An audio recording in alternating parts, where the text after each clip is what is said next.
If I told you there was a secret pill that would make you live longer, stay sharper as you age, and significantly decrease your risk of heart disease, you'd probably pay a fortune for it, right? Well, it turns out that pill isn't a medicine at all. It's a person, or rather, a group of people.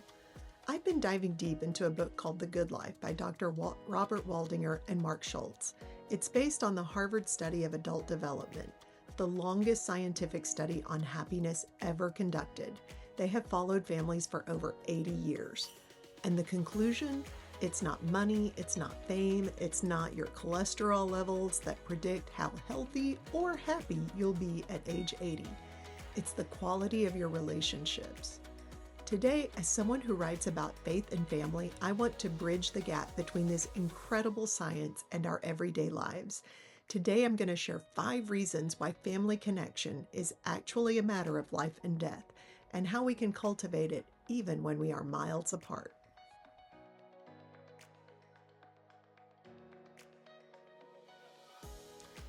Let's dig in. So, reason number 1, connection is literally a biological shield.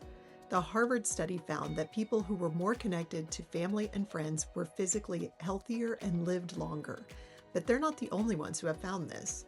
Researchers who studied the world's longest living people who live in areas known as blue zones consistently find that strong social and family networks are a non-negotiable for longevity. Connection keeps us physically healthier and helps us live longer. On the other hand, loneliness kills. Dr. Waldinger points out that social isolation is as dangerous to your health as smoking half a pack of cigarettes a day. When we lack connection, our bodies stay in a low-level fight or flight mode. Chronic inflammation goes up and our immune system goes down.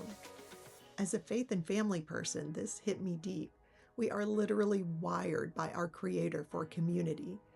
In Genesis, God said, "It is not good for man to be alone." And now science is also proving this eternal truth. Reason number 2, connection protects your brain. Want to stay sharp into your 80s and 90s? The Harvard study researchers found that simply knowing you can count on other people in your life, having a secure, trusted relationship, actually keeps your memory sharper for longer. When you feel emotionally secure and know you have a safe haven, your brain can focus on living and learning, not constantly scanning for danger. So my mom was a psychologist, and she went back to school later in life, and I remember her studying how safety and trust affects our minds and our outlook. I think it's one of the reasons, maybe, why she was so focused on making sure every member of our family was included in celebrations, or why she was so happy to go find furniture for her children and later her grandchildren as we were starting out. She wanted there to be no doubt she had our backs. Science and experience show that when we invest in our family connections now, whether that's a weekly Zoom with our adult kids or a presence pivot with our toddlers, we are literally investing in our future cognitive health, just like my mom did. Connection is the exercise your brain needs to stay resilient. It's not just about nice feelings. It's about maintaining the vessel God gave us to serve the world. Reason number 3, family is your primary stress buffer. Life is going to throw random, weird, and hard events at us. The Good Life talks about how relationships help us recover from stress more quickly. The science behind this is fascinating. It's all about co-regulation in our nervous system. When something bad happens, if you have a connected family, your body returns to baseline faster because your loved ones literally help lower your cortisol levels. If you're alone, you stay amped up longer. That's why I'm so obsessed with helping families stay connected over distance. If your college student is having a crisis, your presence, even if it's through a screen, is the regulator they might need. It reminds me of that peace that surpasses all understanding. Sometimes that peace can be delivered just through the voice of someone who loves us. Reason number 4, connection requires social fitness.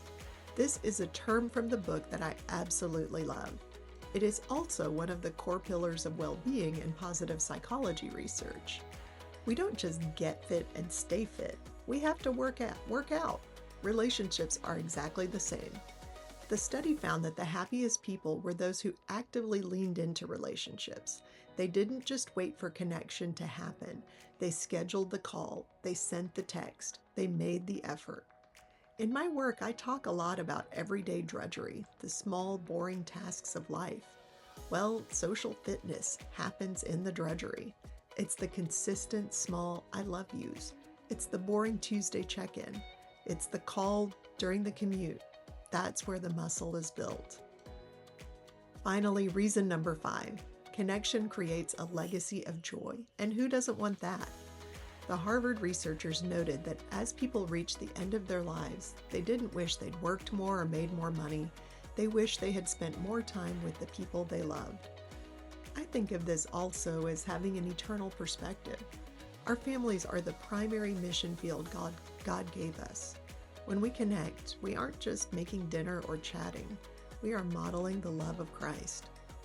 As I wrote an I Love You book for people about to take on the world, thinking of young adults as they set out on an exciting new part of life, I wanted them to realize that connection with their family, with home, is something that helps equip them to face and go out into a broken world.